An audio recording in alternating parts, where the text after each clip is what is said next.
29 years in the Army, and then 16 years as a U.S. diplomat in Nicaragua, Grenada, Somalia, Uzbekistan, Kyrgyzstan, Sierra Leone, Micronesia, and Afghanistan. I helped reopen the U.S. Embassy there in 2001, and then Mongolia, which turned out to be my last assignment because I resigned from the government over the Iraq War. And since then I've been speaking with my background of having been in the government for so long in the military and as a diplomat, of challenging U.S. policies, a lot of them, particularly the one that gets us into war all the time, and another policy which says that we occupy lands of other people. And as we know, that we have over 800 U.S. military bases around the world right now, 800 of them. We're on the lands of one of the most militarized islands in the whole world, of course, right here on Oʻahu, where we have 7 major military bases and a total of around 50,000 active duty military and another family population of another 50 to 60,000 people and defense contractors. And as we were talking about, the environment of our whole communities, which has been involved in military things ever since the military got here and right at the turn of the 19th century. The thing that I would like to present is for our continued awareness of all of the places where the U.S. is occupying lands. And we've talked a little bit about it, whether it's in South Korea, where we still have, it's the second largest number of U.S. military outside the United States, with around 30,000 and large military bases there. The Jeju Island, where on behalf of the U.S. government, a pristine area on this island called the Peace Island, Jeju Island, the Peace Island, in one of the most pristine areas of the island, a giant naval base was built primarily for use by the United States, as it's a conduit between South Korea and then going to China and Japan. It's kind of in a triangle. And the trauma that it's caused, as these military bases have caused trauma to the people of Hawaii, their lands being taken in the same manner that we have lands being taken by the U.S. military in other places, and particularly Okinawa, as you were mentioning, your heritage of Okinawa, where it is probably the second most U.S. militarized island in the world, this being the first and Okinawa being the second largest, where we have 80%, I believe it is, of all U.S. military bases in Japan. And that's the second place where the U.S. has the largest military is Japan. But 80% of all of the U.S. bases are on this one tiny little island of Okinawa.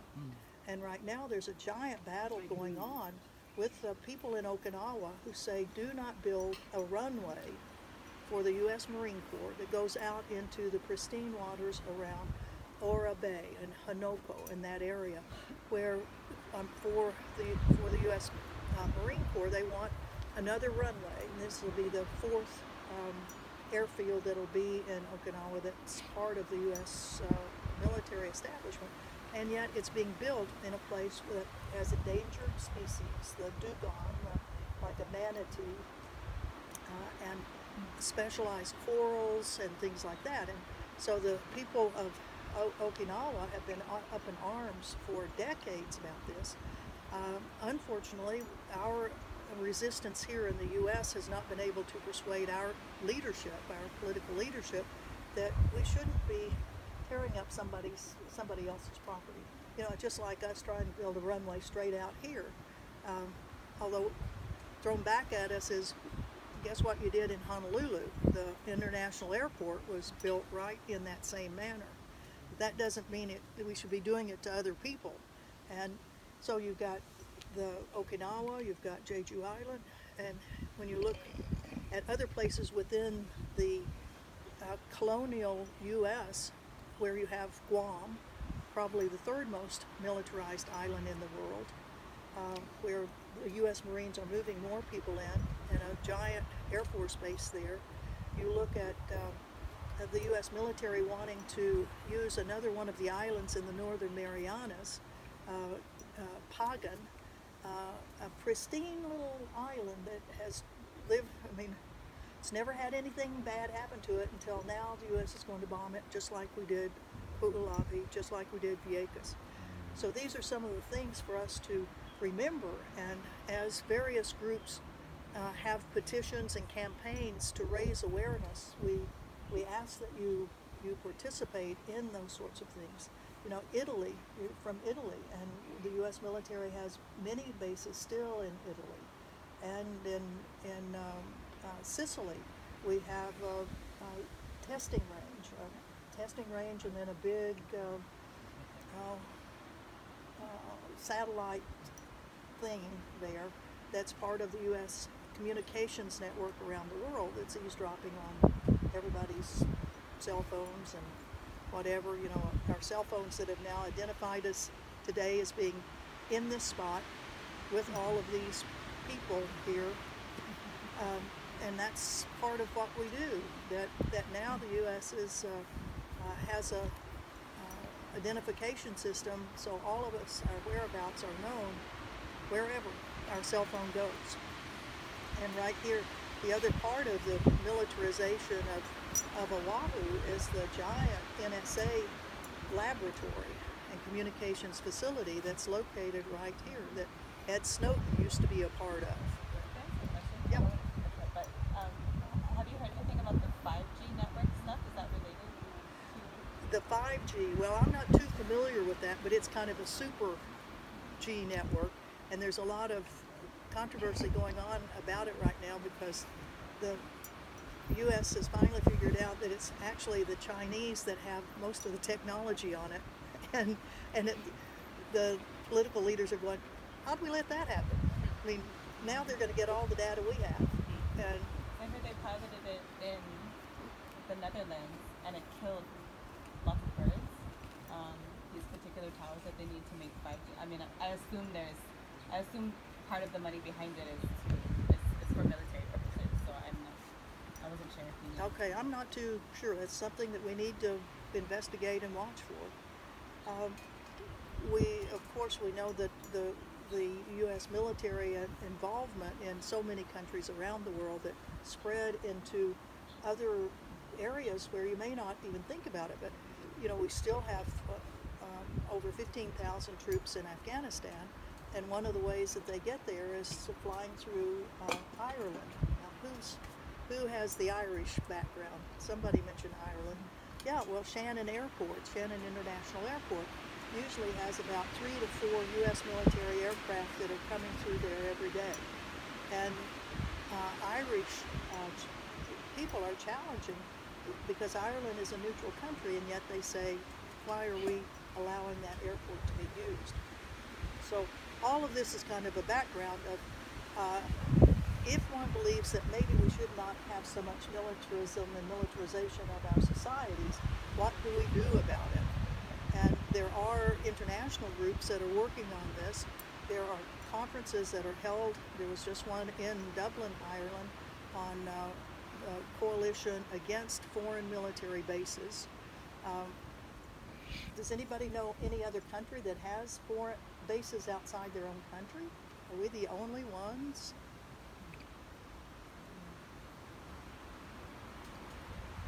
Don't know. Well, there are a few other countries, but none of them have 800. None of them have 100.